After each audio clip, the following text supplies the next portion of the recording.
the topics we're going to be talking about today? You have actually a couple of extra ones in here, like the Leave the World Behind trailer. Do you want to talk about that? Well, I mean, dude, we might not be able to do this if there's a cyber attack coming. I mean, we didn't even talk about that yet. How's the world going to know if they don't hear about us again? This is true. What about to note? There's another variant of the COVID virus as well. Dude, we're done on COVID. I don't want to get shadow banned. Migration, cough. Wait, did we update this?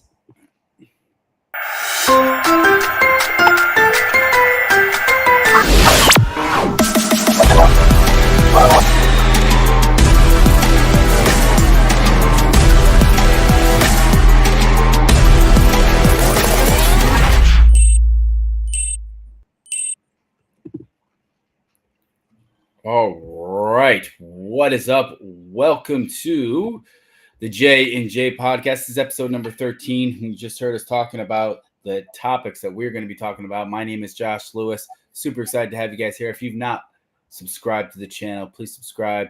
We're talking everything from current news, media, current events, and business as well. Jeff, we're going to get into some topics, but before we get into some topics, how are you? How's your day? Hey, much better now, much better. If you can hear me. There we are. We're right here. I was sending the link to Alex. Shout out to Alex. He is from Irish, and he was just like, man, I can't believe I'm working with a billionaire. So I figured, or a millionaire. And I said, well, hey, I'm a future billionaire. Better than Bezos, man. Jeff the entrepreneur, Jeff T. Cunningham. By the way, we never even talked about it, but Bezos is following me. Jeff Bezos, he moved right to South Beach. He got a house over there. So he's not too far. And it's funny why I started my Instagram name is Jeff the Entrepreneur was better than Bezos. So we'll see, man. He was just on, we didn't even talk about that. I didn't even get to watch. He was on my buddy Lex Friedman's podcast. Did you watch any of that? I watched some of it. All right. So some of the topics we're going to talk about today are, so Ron DeSantis says that he will not follow Vivek Ramaswamy's lead and withdraw from the Colorado primary if Donald Trump is not on the ballot. Also, the Supreme Court rejects the prosecutors, basically their initial way of requesting to get Trump off the ballot. And Texas Lieutenant Governor Dan Patrick suggests that they remove Biden from the ballot in Texas 2024. We're going to be talking about the migration woes caught on video. This is pretty crazy. We're also going to be talking about the airports that are overwhelmed with migrants being transferred across the United States. And do you know, I think it's yesterday was the 2-year anniversary. Do you know what yesterday was the 2-year anniversary of? 2-year. I do not. What was it? It was the 2-year anniversary since the White House declared a winter of death and suffering for the unvaccinated. 2 years ago, they declared that in a press release, and also Biden said it as well. Which is crazy because it was Trump's vaccine and nobody would take it. Trump got it to the thing, and then they're pushing it, which is just there's something's not adding up right there. Yeah, honestly, at this point, I think it's just one of those things that is, it was just, everybody was in bed with Big Pharma. I don't care who it was, but they were just. By the way, will we take them as a sponsorship money? I was at the RFK town hall with my man, PBD, and PBD asked, hey, would you take a sponsorship with Moderna? By the way, speaking of which, guys, like, subscribe, and share this out to anybody else. This is where we just, we're trying to get the truth out to the people with the takes. We're going to take on people of all opposing sides. We'll have guests on. I know, Josh, we've had multiple guests now ask. I created our sponsorship deck. We'll figure out what sponsorships we want as we're moving this around. I know Aturo, we have Alexa, the health insurance person. I know we got on a whole this morning about health insurance. Maybe we'll get into that later on.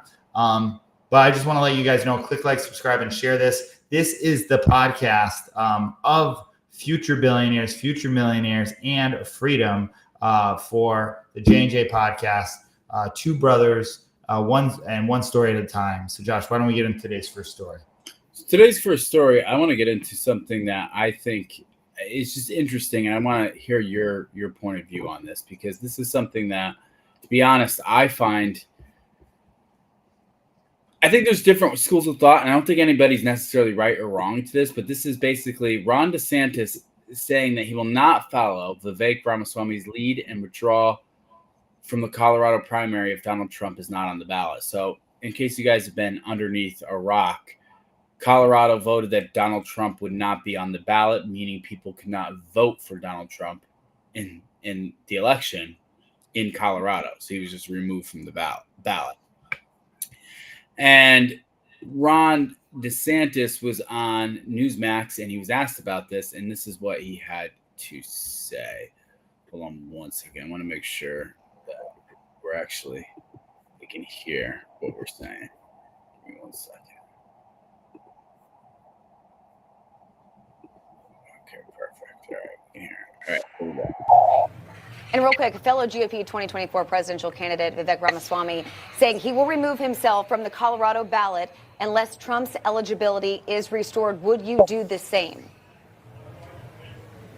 No, I think that's just playing into the left. I think the case will get overturned by the Supreme Court, but I've qualified for all the ballots. I'm competing in all the states, and I'm going to accumulate the delegates necessary. That's the whole name of the game in this situation. But I do anticipate that decision was political and will get reversed. All right, Governor Ron DeSantis, thank you so much for joining me this afternoon. So what are your thoughts on that? So I think he's right, by the way. I do think it will get reversed. I do believe, looking into the subject of it, and Tom said this on the PBD podcast. He's like, man, do you see him do the math wrong? He said 4 out of 3. Yeah, Tom, not to take shots at your math, but he's like 6 out of 2. It wasn't 6-2. No, that'd be 7. But long story short, he said that, it's a very liberal Supreme Court, and at a 4 out of 3, the fact that it went by a skin margin, there's no way this goes on in the Supreme Court. Trump adjusted Supreme Court people, and that's the rule of thumb. But here's the thing: I didn't think we'd be here talking about this, and I think that's the cop out. That's the easy way to say, "Oh, well, we're not going to be there, so I can stay in." Right? That's what he's trying to do. But listen, Ron DeSantis, the sanctimonious, as Trump calls him, he's in it for himself, man. He wants to win no matter what. So one thing that I like about Vivek, how Vivek communicated it, is he basically said, hey, this would be easier if Trump's not in it, but I'm going to stand by and do what's right for it, because we cannot use anything politically charged to disbar a candidate, which is exactly what's happening in America right now. This is something that I thought we'd see in other countries, and it's happening right now. And listen, there's plenty of reasons not to like Trump. I'm with you if you guys are listening on this. I get it, okay? I know why Elon doesn't like him. Listen, there's things I don't like about Trump. With that said, once you're using politically charged stuff, and I don't care if there was right or wrong stuff, and I don't mean I don't care. I do care. But it's very transparent that the guy is the favorite in the polls. Most of America knows they're using stuff to disbar him. And then when you have the political rivals of him, Vivek was first to say, hey, I think everybody should step down from the ballot. I'm going to do that. And to have Ron DeSantis lukewarm on it, saying, well, they're not going to do this, is just, it's him he hopes Trump's not in it. His whole thought process, and Ron, if you're listening to this, is Trump's out of it. I'm number one, because he's been, to quote Trump, you've been dwindling. I can't even do a Trump imitation. He's been dwindling in the polls, okay? All the way down where Nikki Haley, who's getting. He's been dwindling. I walked in and I said, wow, he's been dwindling. Yeah. So he's actually losing everything going forward there. Yeah. So, I mean, I think honestly, the play that Ron DeSantis just made right there, I think is the smart play. It's saying, hey, don't buy into the left. And it almost puts Vivek on his heels, because it seems like Vivek is being on his heels of, man, maybe I am playing into the left. So I thought it was a smart move by DeSantis. Now, regardless if any of these things are going to hold water, these charges and what is going to happen, we will find out. But that's going to go. I want to bring us into our next story, which is going to be basically the Supreme Court rejects Jack Smith's request for justice is to quickly hear Trump immunity dispute. So we're going to get into that and what that means. because this is quite interesting. Dude, how does Trump get in the news every single time? Well, he's still running for president, and they're trying to actively remove him from running for president. So whether the media likes it or not, which I think they do like it, he's going to be in the news. This is a CNN story. The Supreme Court on Friday rejected a request by special counsel Jack Smith to fast-track arguments on whether Donald Trump You okay? Yeah, I was trying to go live. He's a Gemini. That's what someone said about Trump. When we're live on Instagram, there we go. Peter's in here. Peter might be a guest on there. That's the guy I showed. Any immunity from federal prosecution for alleged crimes he committed while in office. Can you pay attention? I'm sorry. I know I do this sometimes. I'm trying to get live on Instagram, guys. Go link in bio. DM something. Continue with the story. Hey, this is not good for our audience. Okay. So anyway, because I was reading the story. Now they have no idea where we're at right now because I don't even know where I'm at. Basically, the Supreme Court on Friday has rejected a request by special counsel Jack Smith to fast-track arguments on whether Donald Trump has any immunity from federal prosecution for alleged crimes he committed while in office, a move that will likely delay his trial. So in other words, the Supreme Court rejected the request, saying, hey, listen, you're not going to be able to fast-track any arguments if Donald Trump has any immunity from federal prosecution. So why would they want to do that? The court didn't explain its reasoning, and there were no noted dissents. The court's decision is a major blow to Smith, who made an extraordinary gamble when he asked the justices to take the rare step of skipping a federal appeals court and quickly deciding a fundamental issue in his election subversion criminal case against Trump. Both sides will still have the option of appealing an eventual ruling by the D.C. Circuit Court of Appeals up to the High Court, but the court's move is a major victory for Trump, whose strategy of delay in the criminal case included mounting a protracted fight over the immunity question, which must be settled before his case goes to trial. An expedited review of the issue is already underway at the D.C. Circuit, which is scheduled oral arguments for January 9th. The election subversion trial is currently set to begin in March. This is where we wrap things up in this story. The real question is what happens then, said Steve Vladek, CNN Supreme Court analyst and professor of the University of Texas Law School of Law. Assuming the Court of Appeals rejects Trump's claim, will it keep the trial on hold pending further review from the Supreme Court, or will allow the trial to go forward and force Trump to seek a stay from the Supreme Court? It's still possible that the trial begins on March 4th, but the Supreme Court's apparent willingness to let the D.C. Circuit go first makes it at least somewhat and perhaps significantly less likely. And urging the court to not take the case, Trump's attorneys argued the special counsel was trying to rush to decide the issues with reckless abandon. The fact this case arises in the vortex of political dispute warrants caution, not haste. So basically what's going on is they are trying to push forward this case without all of the facts. So from my understanding of this, what this looks like is basically if you have enough time to prepare for a case, let's say, Jeff, I'm accusing you of something, and you have enough time to prepare for that case. You have 2 months, and I try and push it up. I'm doing that because I want to make you unprepared. Because if you have a month to prepare and I only give you a week to prepare, man, that is your arguments are going to be thin and shoddy. So basically, that's what they were trying to do. They were trying to push it up, and the Supreme Court said no. Let them take their time. And the only flaw that I see to this happening is this doesn't get thrown out. If let's say Trump's side has enough time to prepare, it can get thrown out. The flaw that I see that happening is this can get dragged on. And not only can it get dragged on, but it can get dragged on well and to the point of where we're having an election and we don't even know if Trump is still going to be convicted or not. Yeah, no, let me ask you this. Gut feeling. Do you think Trump will be on the ballot in 2024, yes or no? I think no. Gut feeling is saying. Dude, right? They're doing everything. Listen, we got to a vote in. And that's such a kangaroo court way to look at it. Like me, initially, I look at things that sound like so hyperbolic and I go, there's no way that's going to happen. But when you asked me that question, I was like, it doesn't feel like they're trying to do everything they possibly can. Logically, I can't see how they would get him off the ballot without making him. Logically, I think he upstands everything. The Supreme Court holds everything. It just logically, there's not enough on that to do that, right? It will also put it this way: 74 million people voted for Trump in the last election. So if you remove him from the ballot, that means you piss off 74 million Americans. So does that mean they're trying to create a civil war?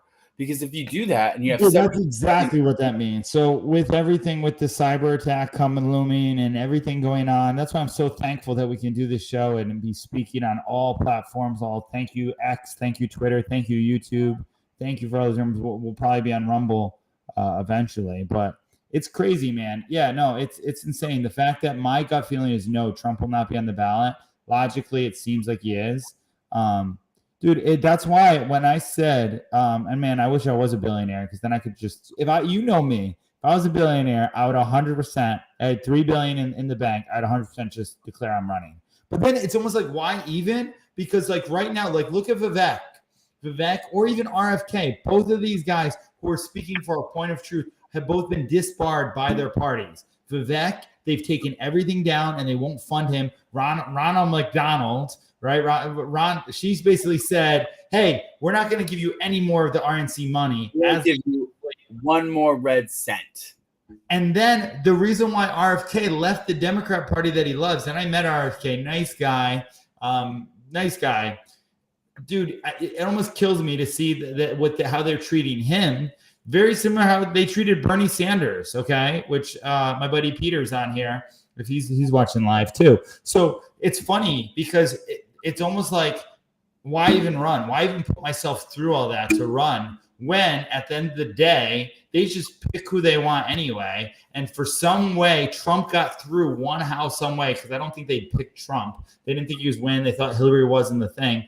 Trump wound up winning. And now there's been a end-all haul to get him out. The Russian collusion hoax, the COVID, the Hunter Biden laptop, everything going on. It's been a whole thing. And listen, there's definitely my reservations about Trump, but when there's so much, ammunition to get rid of one guy, which is happening even now, really makes me wonder. And then just Vivek was talking about Nikki Haley taking, and there's been a strong push in the mainstream media for Nikki Haley, okay, out there. And then you come out and find out that all these donors are making her money, and that's why they're pushing the candidates. So it's no longer we the people, it's we the donors and we the media who picks the appointment. That's what it is. It's the media and the donors who are picking these political opponents. But Trump was the only one who had money to not need the donors and to actually, really control the media in some point.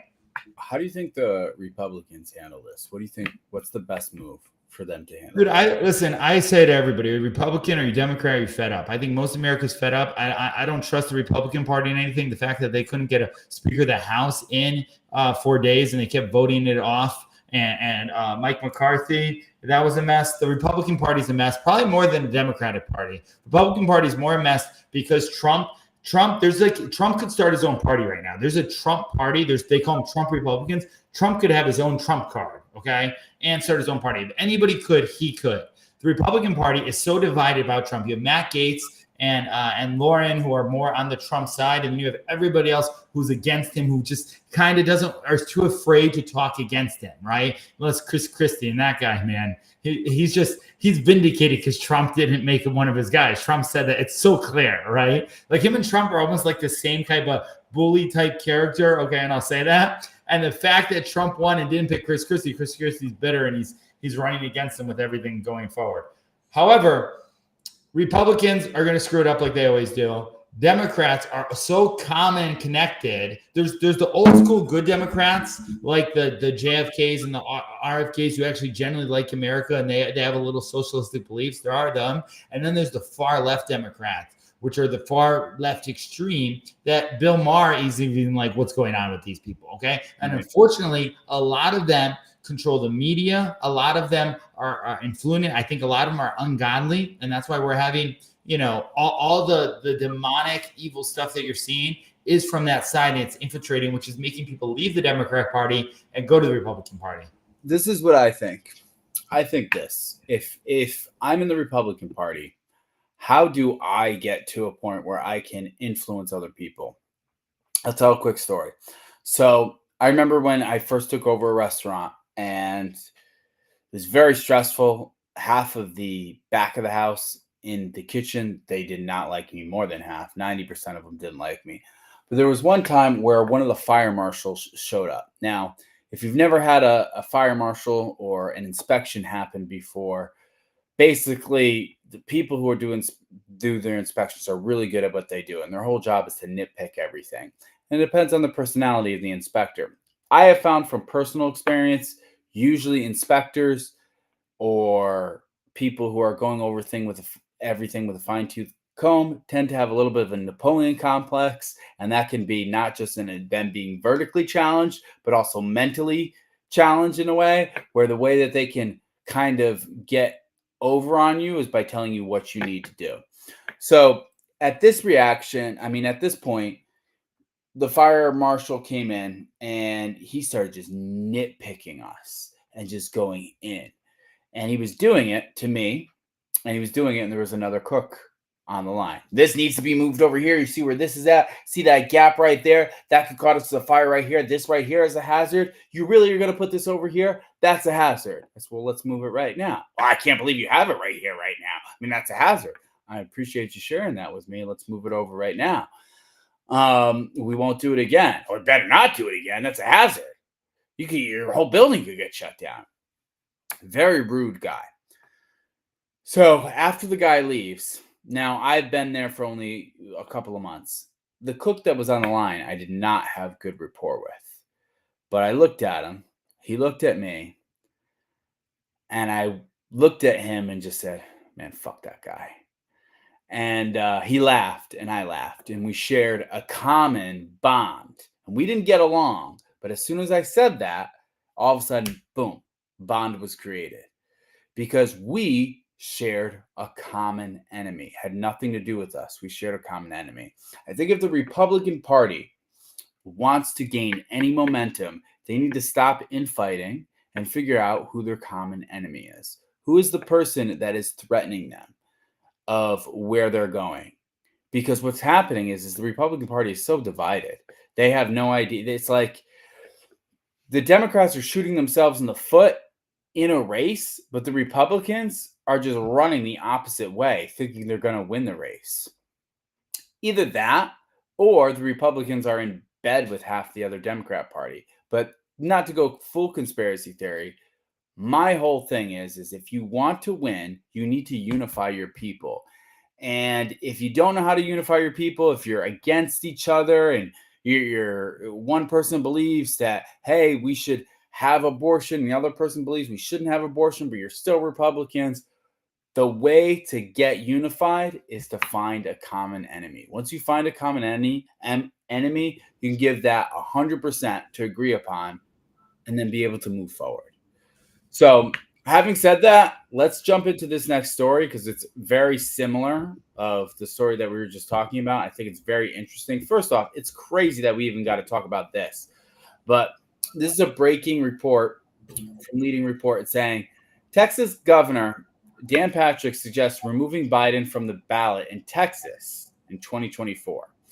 So Texas Governor Abbott signs bill making illegal immigration a state crime. People were pissed that he did this. But he did it. Because why? It's illegal. So he's now making a state crime.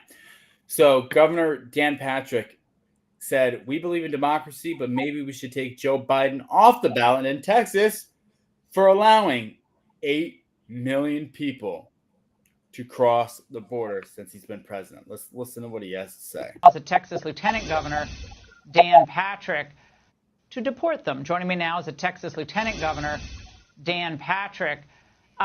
Dan, now the White House said today that this law won't make communities safer. Your response? So we spent a lot of time, Laura, in the Senate writing this bill along with the governor, and we believe we have a bill that will survive any type of Supreme Court challenge because we are being invaded.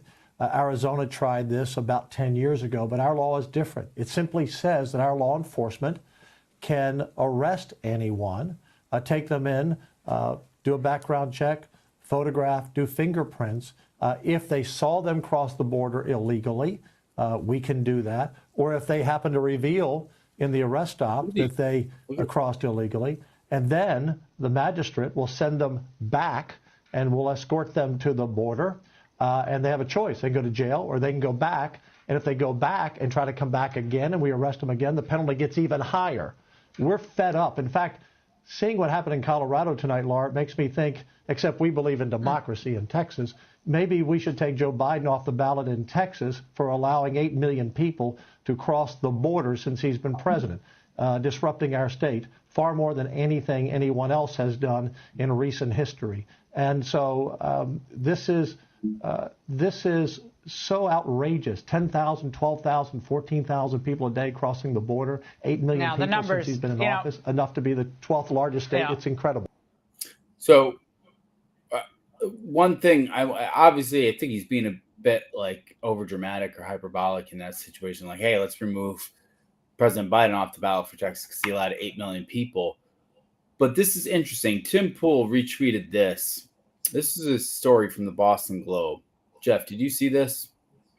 Tim Pool, Boston City Council pauses measure to allow non-citizens to vote in local elections. Passes measure. Boston City Council passes measure to allow non-citizens to vote in local elections. Damn, are you kidding me? Wait, who posted this? So Tim Pool retweeted this. 10,000 illegals surging every day this month. We're already in the Civil War period. Fighting just hasn't started yet. So the Boston Globe posted this saying that, hey, Boston City Council passes measure to allow non-citizens to vote in local elections. And I want to get into the migration because we have a huge issue with migration. But one of the things that is becoming a conspiracy theory tends to be true. What does that mean? That means, wow, okay, so all of a sudden, we're going to let in thousands upon thousands of people, and now we're going to give them a right to vote. Why would we want to do that? Why? Just take Republican and Democrat out of it. Why are we giving these people a reason to say, hey, you can vote? What's the reasoning behind it? The reasoning is very quick for that. It's because here, I got to mute somebody here. I'm trying to. So this is what I think. The reasoning because of that is whatever happened in the past with the election with Trump and with Biden, whatever's happening right now is just a prelude to that. And it seems like a countermeasure that no matter what happens, they are going to stay in power who they have in power at the moment. Like everything is built up against it, up against not letting anybody else in power, including letting other people vote. Yeah, no, 100%. And so here's the thing, Tim Pool, which you showed me, Josh, and it's funny because, so many times I've been out of the podcast political scene, PBD, Patrick Ben David got me into it, and I'm so proud to do the J&J podcast here with you. However, when we have moments like this, okay, when there's moments that are so egregious that people are actually trying to very, very much let a whole bunch of people in, to me, it's common sense. Hey, let's let a bunch of people in. Let's let them not vote. Let's not ask for voter requirement, although you need it for everything else, so we can sway it because it was so hard to stuff the ballots last time to get to 81 million votes for a vegetable can barely walk around. Let them vote, right? Right, yeah, let them vote. Like this is exactly what the thing is. They're passing that non-citizens can vote. That means that I could vote in Florida and Connecticut, right? I'm from Connecticut. I go vote in both, right? They're just making it. They're doing every precaution. That's why, as much as like Trump is leading in the polls, which is just crazy, because listen, he wasn't leading when he won against Hillary. So the fact that he's leading now in Biden and then he won because they're so thwarted, right, is that, and I'm very curious to see where Vivek comes out because he's trailing the polls so much. but the guy's been outworking everybody in Iowa. I think when's the Iowa caucus? And it's January 6th, or no, January 6th. I think it's January 15th. I could be completely wrong about that. You can look it up. So this is crazy what is going on. I also want to share something that is on this. We're going to share two stories simultaneously, because what has happened is this story is just crazy to me, to be honest. Jeff, I don't know if you've seen this, but this is nuts. Basically, this has to do with migrations and everything that's going on. Watch this. This is on Twitter. Where are you guys moving these kids to? Do you guys got paperwork for these kids? Don't worry about it. You know, a third of these kids go missing. Sorry. You guys know anything about this? That happens every day. About these guys moving these kids to the airport? Yeah. Straight up. It's America. Welcome to America. Yo, what are you guys doing? I could film this in a public place, brother. Put that away. Where are you guys moving these kids to? None of your business, man. Where are you guys moving these kids to? For a second. Wow. You know how odd this is? Dude, it's so odd. This guy does this to hold up the camera so he can't see him. And then he realizes, oh shit, that's got something on it I don't want him to see. Put that away. Where are you guys moving these kids None to? of your business, man. Where are you guys moving these kids to? Wow, can you go back and see what's on that? Yeah, it's hard to see. People have been trying to blow Well, it up. it's like you have something to hide. Like the guy's totally showing that he has something to hide. Right, he's trying to block his face. And then on that is basically it's saying verification of release, Oscar, I can't see the name, acknowledgement of the sponsor care agreement, U.S. Department of Health and Human Services, Office of Refugee Settlement. So he's trying to show it, and he's saying, hey, this guy's saying I can film. This is a public place. I don't know if you can hear the volume. Film this in a public place, brother. Put that away. Where are you guys moving these kids to? None of your business, man. Where are you guys moving these kids to? Huh? It's none of your business, Papa. But do you guys got paperwork for these kids? Don't worry about it. I am worried about it. Don't worry about it. I am worried about it. You know, a third of these kids go missing. Sorry. A third of these kids go missing. Wow. This the truth? It is. I don't know. You tell me. Correct. That's according to the New York Times article. 1/3 of these kids that dropped off at this pond. I mean, these look like grown men though. How old are these kids? You guys work for Compass Connections? Say so. Huh? Say so. Yes or no? You didn't answer anything, man. Okay, that's fine. Well, this is a public place. I'm allowed to film here. You do whatever you want to do, that's fine. Okay. Why are you guys so secretive? I'm so curious. Like, what's the big secret here? Hello? Seems like you know more than us, so. Huh? Seems like you know more than us, so you told us so. Okay, I just don't understand. Well, like, why are you hiding your face, man? What's the big secret? Hey, amigo. Amigo. Amigos. You tell these kids not to talk, huh? Yo, amigo. Damn, man. What's going on here?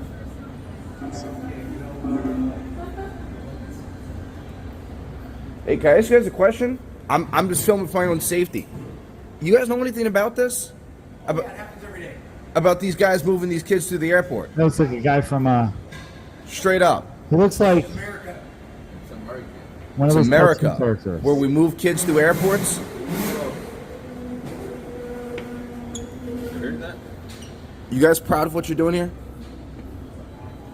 It's pretty wild, man.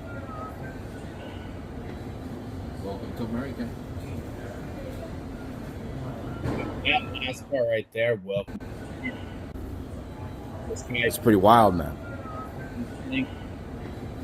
Welcome to America. dude. Dude, that's not my America, man. This is crazy, man. So first thing, my first reaction was it's sex trafficking. That was my first thing. Kids not in there, right? Young thing. And then I saw they're older. I thought, oh wait, are they old enough to vote? Are they getting in voters now with something on the deal? Like what is going on? That's scary. And the way they asked the security guard just looked like, I'm just here and getting paid, man. this is what I do.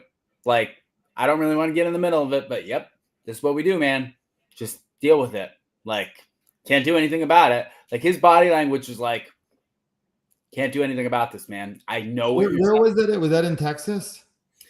It's a good question. I want to say yes, but I want to confirm. Looks like it was. There's probably so many people don't question that, and it probably happens more often than not. You know, I spent a lot of my time flying for consulting all around America. And I saw some things, but I never whipped out my camera and filmed it. Who's Muckraker anyway? Who's the guy filming that? They're an independent journalist firm, from what I can understand, and it's through Valley International Airport. So I'm not exactly sure where Valley International Airport is. Either way, so what's your hunch? My hunch is that it's either sex trafficking or illegal immigrants that they're putting in to help vote for a different election. And I felt bad because they told those kids not to talk. So the guys definitely didn't look up and up. Like, you know, you just have a vibe about people. They don't look like obviously they look secretive, but they just look like, yep, whatever, man. We're not saying anything. Wrong. Like, what they were doing was wrong, but it also covered on any other news, or is this just on Twitter? This, from what I've seen, was on Twitter. I know they briefly showed it on the PBD podcast. Oh, they did. Something's up. And then to expand upon this, Ashley St. Clair, who is from the Babylon Bee. By the way, is my mic working this time? Yes. Excuse me. I'm going to need to have a cough button. So Ashley St. Clair was on a flight for Delta. And she basically, this was last night. I believe it was last night or 2 nights ago. She posted a video of her trying to get on to a flight. But instead of her being able to get onto a flight, there were all immigrants that were in front of her. So I'm going to show the video. So, dude, this is like getting out of hand. This is getting severely out of hand. hand. You know me, dude. I'm all for. All right. So my Delta flight from Phoenix appears to be flying migrants who cross the border and are being shipped to New York. When I asked the Delta representative if this is the case, his response was, "What does it matter? They're humans too. What is happening?" So let's watch it from the beginning. I'm at the Phoenix airport right now. I'm waiting to board my flight to New York, to JFK. And it looks like we have a whole lot of migrants who are also boarding this flight that the U.S. taxpayers are paying for. This is what the U.S. taxpayers are paying for right here. Premium seats on Delta that they have people coming here. We're paying for this, shipping them out to New York City because guess what? Everywhere else is at capacity. So they have these sanctuary cities like New York that they're now shipping these migrants to that we're all paying for. I'm at the Phoenix airport right now. I'm waiting. I thought to myself, absolutely. Dude, I don't even want to talk. I want to run, man. Who's Ashley St. Clair, by the way? Forgive my ignorance. On the Babylon, she works for the Babylon Bee. When I first watched this, I was like, come on, Ashley. Like, who knows? Like, yeah, I was kind of like that a little bit too. Really, really. So basically, what is going on now? If you go onto her X account, basically is the boarding passes are. Well, it's all she's been posting about. Is all right. Let's see. This person and other posted, as I'm flying out of Laredo to DFW, I noticed every person in the airport is an illegal migrant. American Airlines rep told me more illegal migrants fly out of this airport on a daily basis than Americans. So she ran an X space. Okay, so yes, all the pilots, airline staff, and passengers want to know is what medical screenings are being done, what security screenings are being done, who is paying for this. I am in possession of a legitimate major airline boarding pass for migrants that quite literally have the name printed as no name given and credited posties without putting their insiders at risk. Working on it. They will continue to unfold over the upcoming weeks, but I confirm these are legitimate boarding passes. I'm at a loss for words, so I'm verifying. Thanks to everybody reaching out. So what is it? Still no response from Delta. She made Fox News. These airlines and government owe answers to passengers, pilots. That's not what I wanted to share. Somebody posted. That's funny. Delta Airlines dropping. And they posted a picture of her. Okay, where is it? So basically what she did was, And Elon Musk posted about this as well. So what happened is she posted an X space, and she had a pilot come on who got basically a burner account and then used something to disguise his voice. So concerning that, pilots are forced to keep their identity secret just to tell the truth. And basically said on this X space of everything that was going on. And they interviewed him. I'm trying to, So here it is.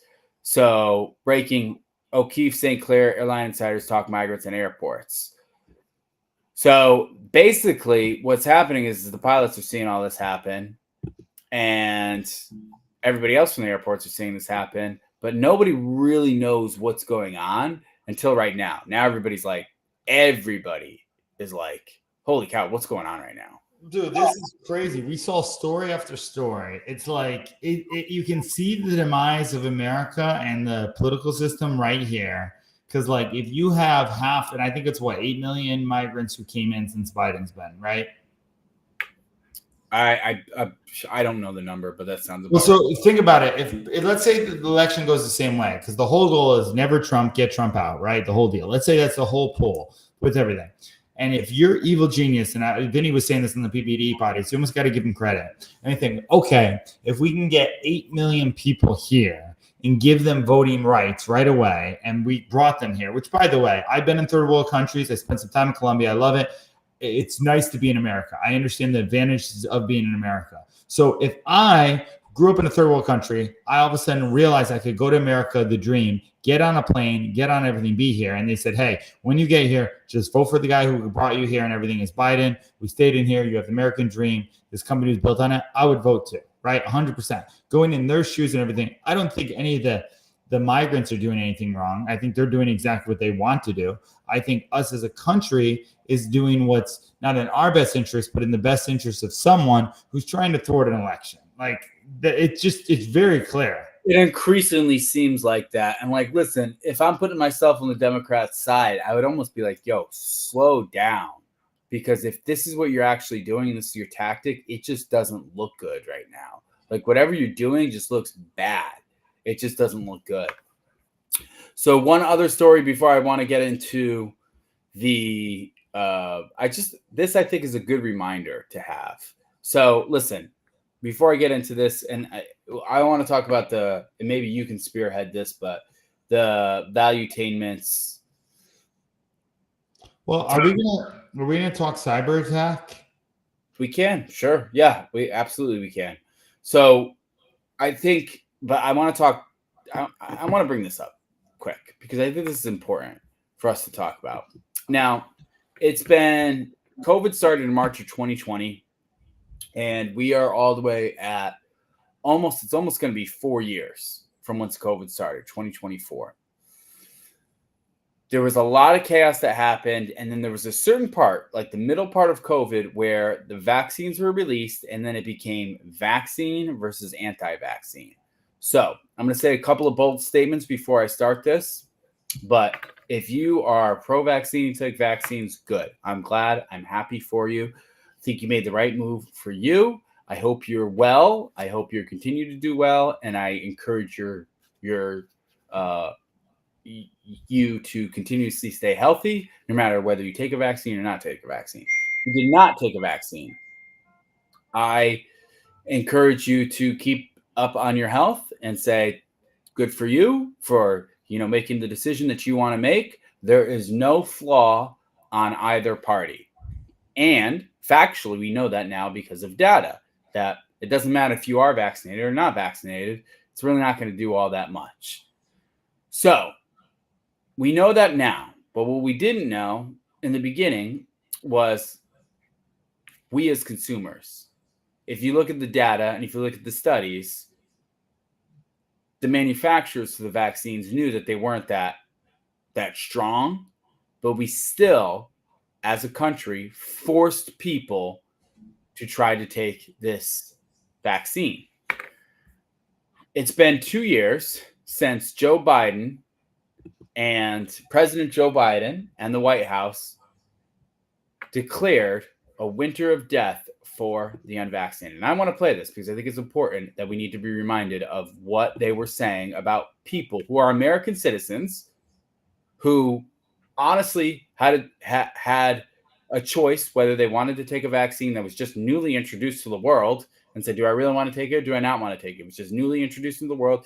We as human beings are flawed. How on God's name are we going to create something that is perfect right off the bat? Maybe I want to wait a little bit, right? That's what people were thinking. And now Joe Biden was saying this. For unvaccinated, we are looking at a winter of severe illness and death for unvaccinated. For themselves, their families, and the hospitals they'll soon overwhelm. But there's good news. If you're vaccinated, you have your booster shot, you're protected from severe illness and death, period. For unvaccinated, which, as we all know, wasn't even true anyway, because the vaccine didn't protect you. Yep. So listen, I'm not condemning anybody for taking the vaccine or not taking the vaccine. I know people who have taken and haven't taken it. That right there should be condemned.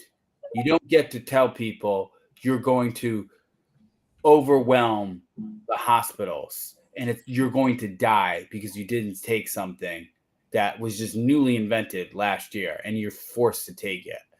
And to me, it was sickening. It was a sickening display of almost tyranny. And I know I sound hyperbolic and I sound overdramatic here, but I want to make sure that we remember this so we never cross this path again. Listen, if this was something that, for people who don't know, the Black Plague killed millions of people. It was so disgusting that that doctors would wear these crow face masks. Wow. I don't know what's happening. Right. How do you get that? I don't Wow. Yay! That was cool. But they were wearing these I'm talking something serious and fireworks go off. They were wearing crow face masks, and inside the crow face mask was this medicine that they believe were going to keep them safe from being sick. By the way, spoiler alert, it didn't. But it was such a scary time to live, and people just died, and they asked God why. And thousands of bodies were being buried and buried and buried. That is a pandemic. That is the Black Plague. That was realistic. That was not COVID. And we acted as if that was the case. And I think it's just a reminder that we need to pay attention. We need to be grateful the fact that we have gotten to the point where bacteria doesn't kill us the way it used to. And our survival rate is longer than it used to be. And then we are implementing new things like vaccines to become better, but they're not going to be perfect. And we have the choice whether to say that's something we want to do 100% or to take care of our own body. Yeah, dude, I'm with you 100%. I think it's crazy and it's good that you remind us of that, because I think so many times we were like so removed from it. And we're just one more pandemic away. Bill Gates is out there saying that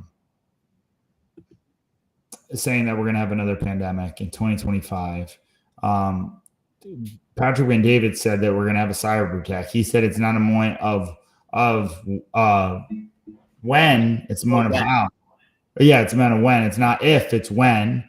Zuckerberg, which I don't think we got on, is building a bunker now, right? Mm-hmm. Yep. Which, dude, like made me think, do I have a bunker here in Midtown Miami? Like, I think building a bunker, dude, that's the new business. As Jeff the Entrepreneur, my $1 billion idea here, build bunkers and sell them, figure out how to do that, man. You know? Well, I will say survival packs definitely, the sales of them skyrocketed during COVID. So dude, there are companies that have shout out to you for doing this podcast, because here's the thing. I'm a Christian. I believe in the Lord. You know, we grew up with our dad always talking about the end of the times and the world coming back, right? Who knew that we could go until the cyber attack comes and the next little variant of them doing it, we can broadcast live every single thing and our takes on it. It's actually pretty cool, man. You know? Yeah, I mean, listen, well, this is broadcasting simultaneously on X, on YouTube, on Facebook. And listen, Facebook, YouTube, they might censor us. We know X won't. So that's why we're shout out to you. But you, Facebook and YouTube. Sorry, it's late. It's 9:33 East Coast, Miami here, and in Connecticut, simulcasting on the J&J podcast. Click like, subscribe, and share this. As thank you for all 12 subscribers on YouTube. That's the only one I'm really watching. We got to start checking the data. We will. We're in for 1,000 episodes. We're taking on sponsorships. If you want us to read our sponsorships, we'll do that as well. We're going to bring on future guests coming soon. Shout out to Alex viewing in and everybody here on Twitter Spaces as well. And Abdullah, who wants to get on Zoom with me at the end of the night. I've been on Zooms all day. Real quick, what do you want to wrap up with? Because I know it's getting late, but what stories do you want to wrap up with? I guess there's nothing really about the cyber attack. Leave the World Behind. Did we discuss that before or no? I don't think we did. I watched the movie. Did you watch the movie? I did watch the movie. Patrick and David talked about how he's up till 12:50 in the morning watching it. So I did. I watched it here in Miami, alone in my bed, and it was a weird movie. It was kind of like an M. Night. It was like an M. Night Shyamalan wannabe, but not as good, right? Like they tried to be that way. I knew that where they were getting it was kind of creepy. Don't get me wrong, but it was like so corny that it almost felt like a Lifetime movie that it wasn't creepy enough, you know?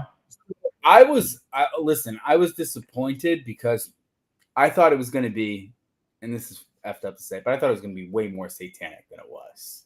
Like I thought there was just going to be like they're burning kids at the stake and the satanic Baal statue was going to be walking through and everything like that. It was going to look like a little Nas X video. Which video. I can see why, because when I first heard about it, was at the PBD podcast on that morning, and Vinny went on this whole satanic thing. But what Vinny kind of said, and correct me if I'm wrong, if there's any Satanists watch this, you correct me, but which is insane to say, but we do have them out there. Saying they have to predict and put out their evil before they do it, so that they won't get caught by God. That's like is that it? You know more about it than me. There's a phrase for it, and I forget what the phrase is, but basically it is. I need to let you know something so you can be complicit to it. And if I let you know it and you're complicit to it, then that makes me free of any pain or any judgment that would befall me because I let you know. So if I let you know by kind of giving you a hint at something, then it gives me free from any judgment or any pain that I would feel. So, for instance, I don't know if you noticed this, but let me see. I want to show this real quick. By the way, every movie, every cartoon, it's all been pre-programming for where we are tonight. I remember when I was a kid watching the Jetsons and then FaceTiming each other before FaceTiming was a thing. The iPhone wasn't around, Josh. You remember watching the Jetsons when you were young? Yes. Yep. And we're doing it now. And then, like, you look at anything over the time, iRobot, and now you see with the robots jumping around like iRobot with AI taking over and all this stuff. There were a few, and this is what I want to say too. The X-Files was a very thing. Then they came with the Lone Rangers. They basically had planes crashing into a building, and then 9/11 happened. I think it's called, what was the movie about COVID? Was it called Cornelius or something like that? Oh, Contagion. Sorry. Contagion was a movie that came out and was like, oh my goodness, this is it. So here's the thing. Cool, we got a cyber attack. And here's the crazy thing.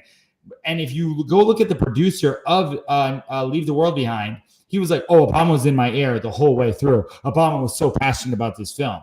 This is Obama, our former president, who's not very connected, who's maybe pulling the puppet strings on a puppet, which is Joe Biden, who literally looks like a puppet would look better than him sometimes. But Obama is executive producer of a movie predicting out what's going to happen. Like, if that doesn't startle anything, like, that's just unbelievable, right? This is the movie he decides to predict, and he decides to whisper in. And forget about some of the lines that were in there and stuff that people got mad about. Just the fact that, so now my biggest question for our listeners, what can they do for when the cyber attack happens? And will it happen in the year of 2024? So I lost internet this morning, and I didn't have it, and I had to go on a hotspot. And I didn't have it, and my wife and I both work at home, and we couldn't work, and it was frustrating. But we could still use our phones, but our internet was down, and it was frustrating. I thought to myself, man, what if everybody felt this, and what if nobody could communicate with each other on the phone? It's a very scary thought. The one thing that I was trying to pull up was basically the 666, which is the first thing that I noticed when I first watched this. Wait, I didn't even notice that was in the movie. Yeah, so I don't know if you could see it. I don't think I can make it. Yeah, I can see it clearly. Well, no, this wasn't there, but I just wanted to point out something that I found in the opening scene of Leave the World Behind, the new movie from Barack Obama. And what I want to point out here, notice in this opening scene they have 2 clocks, all right? They got a regular clock and a digital clock. Notice over here, this clock is at 6 o'clock. 6, there's a 6 right This clock over here is at 6 o'clock, and they got the number 6 showing with the rest hiding. And notice the coffee mug over here with the number 6 brighter than the number 7. They did this on purpose, guys. Between the coffee mug and the 2 clocks, you have a clear 666. You got a... So listen, who knows if that's intentional or not, but like, man, why is that there? Why would he even choose the number 6? Why would they even do that? Like, what's the reasoning for even doing that? Is that just like a tongue-in-cheek thing of saying, hey, it's the end of the world, we're going to talk about that? And I mean, I don't know. Like, honestly, it's pretty crazy to me. It's even crazier that it's like hidden and they find it, where if they came out and said it, then it's like, okay, we're playing into it. Either way, man, the movie made me feel exactly like they're predicting this is what's going to happen to cyber attack. So here's what I think you should do in cyber attack. And by the way, for everybody listening, everybody in here, what I'm doing right now is I had an emergency meeting with my business, my virtual assistant business. And I said, guys, we need to build a tangible business here.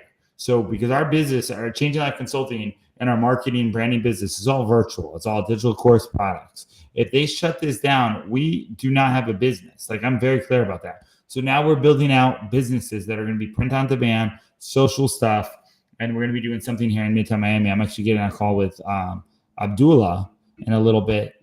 He's over in Dubai to see if there's a way we can do that. My point in saying that, what if it happens tomorrow? Let's say it happens January 1st. Cyber attack happens. Who knows when they're able to turn on? Listen, they blocked Andrew Tate all the way from it. You don't think they can just turn everything off? 100% they can, you know? I think we're getting close. And dude, I said at the beginning, and it sucks because now if this is a cyber attack, I can't play back the clips of saying we will not get to the 2024 election. Dude, you put in a cyber attack like that in the movie, and I don't even want to give them ideas, not that they're listening. Dude, we're not getting to election. Forget all the immigrants you have in here, you know? So all you need to do is a cyber attack the month or the week before the election. Yeah, November 1st. And then, by the way, Ukraine cannot do so Zelensky is the president, and they cannot enact a new president because currently they're underneath martial law. So if they're underneath martial law, then they can't get a new president. I need to look into America's rules, but I think it's something similar. If we're underneath martial law, then you can't run an election.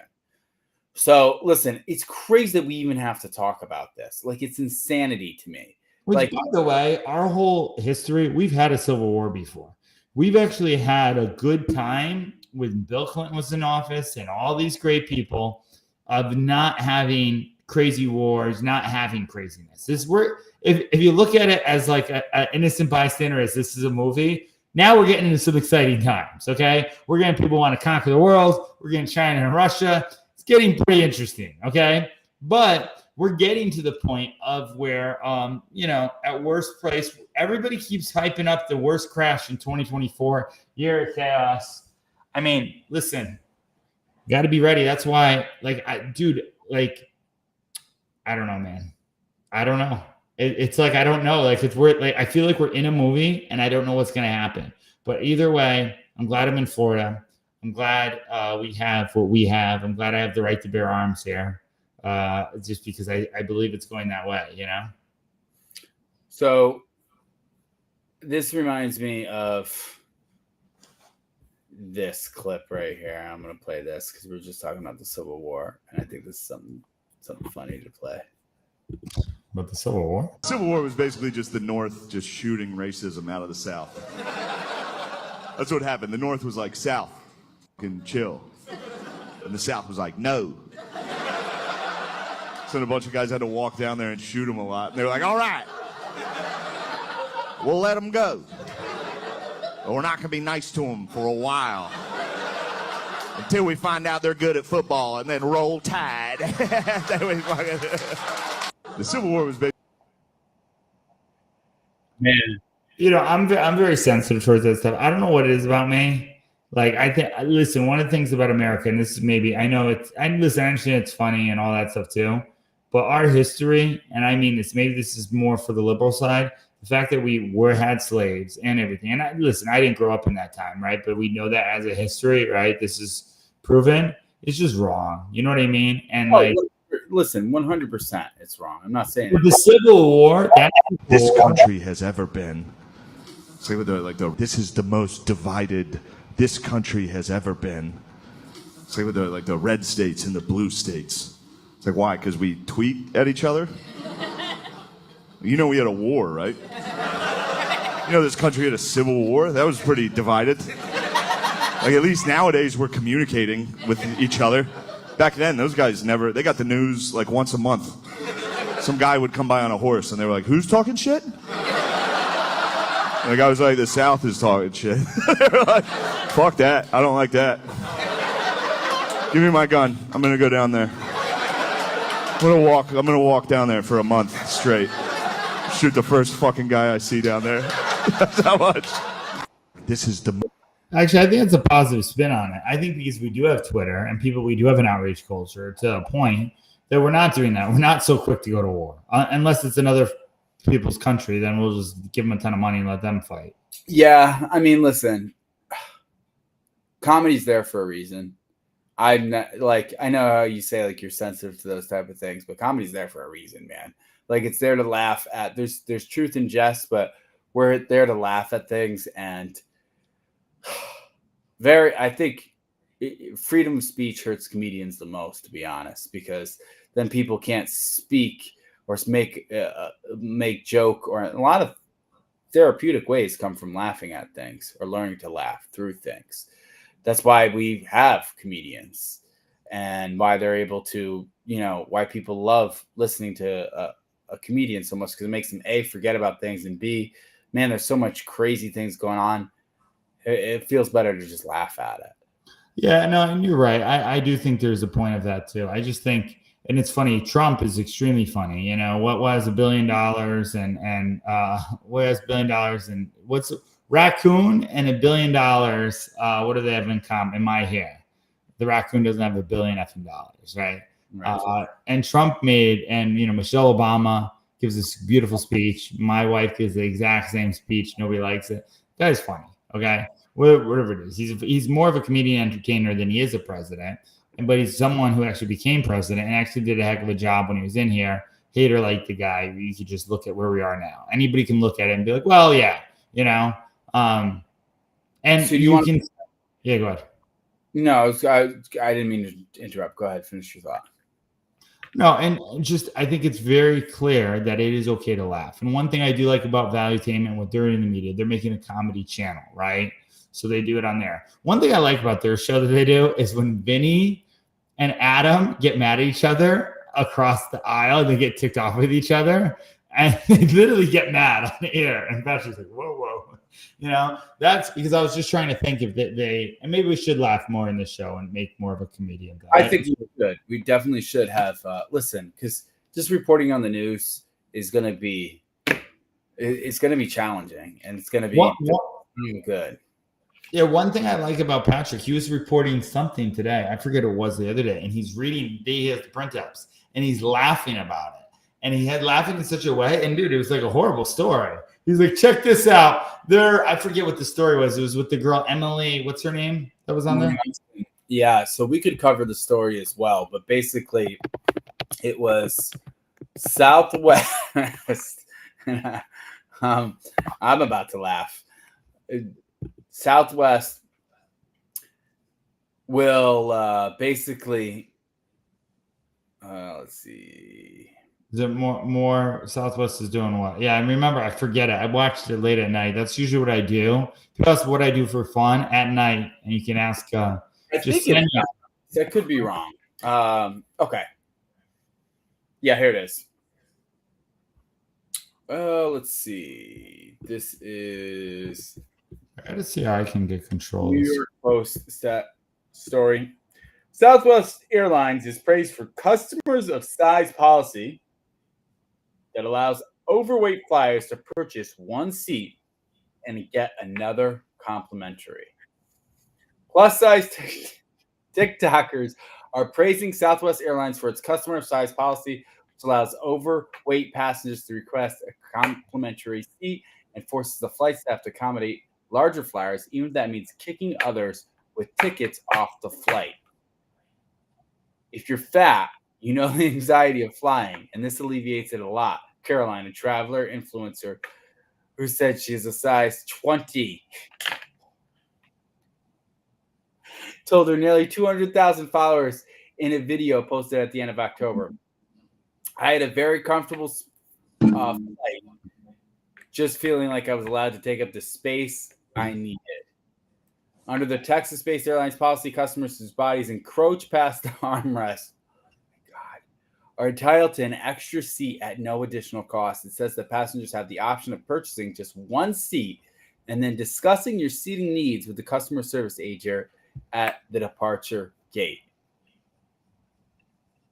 My God. So what does this look like? This means I just walk up and I go, hey, listen, put on a few pounds.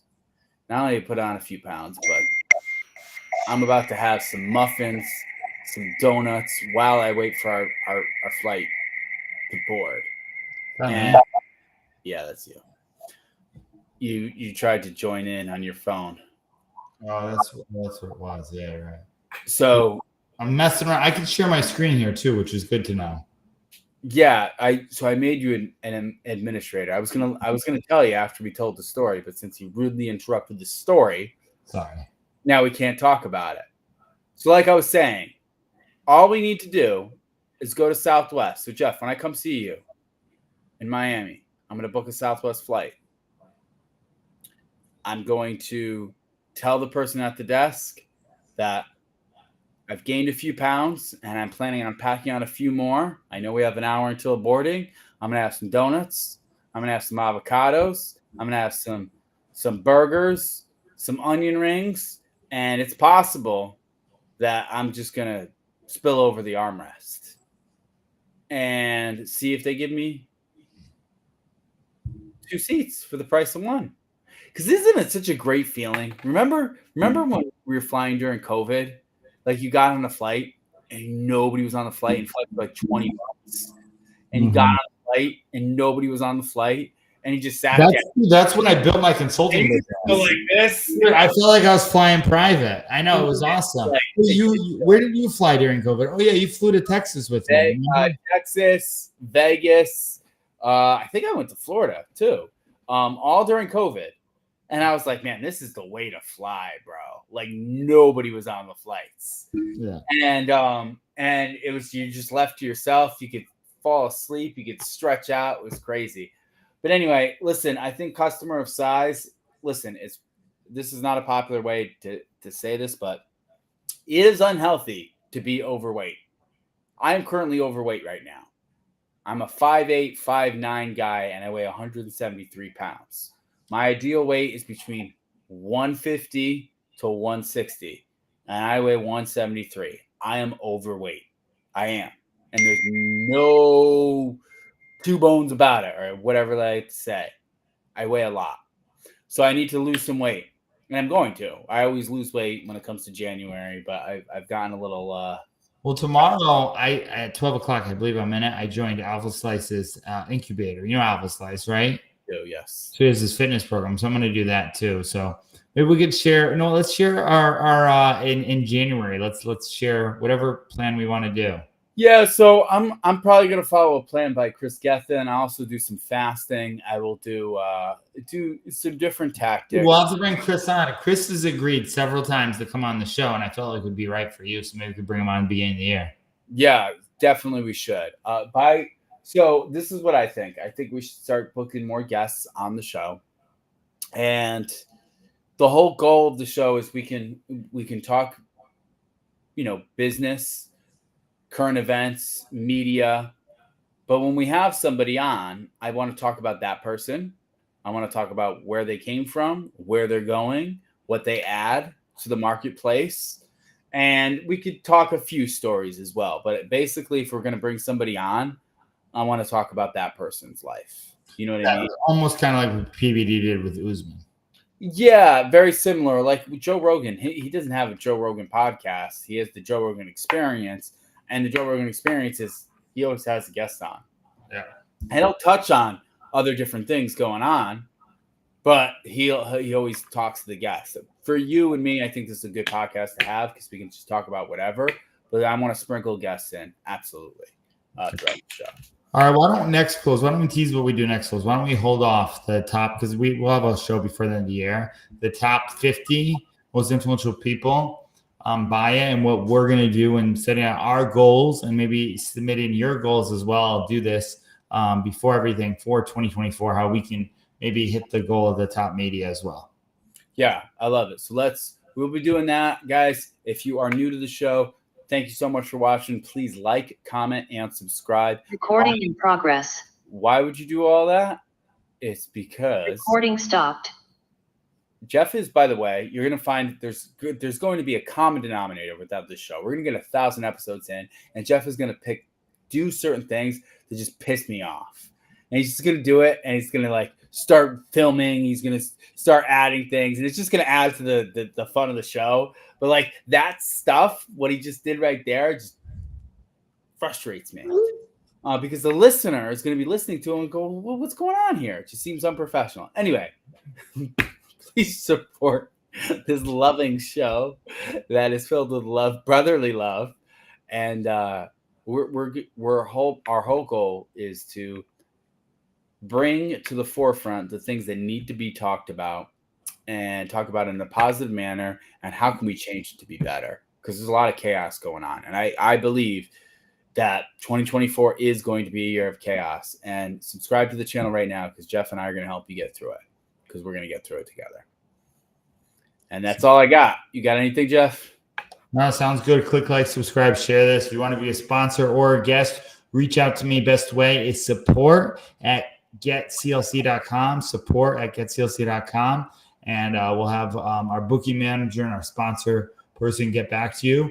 This is going to be a very legitimate media company in 2024 as we're putting all the spots in, video editing, and doing a whole process for it. So support@getclc.com, or you can always shoot me and follow me a DM with questions and topics you want to see us share at Jeff the Entrepreneur. Be great, guys. We love you. Have a great Christmas. Merry Christmas.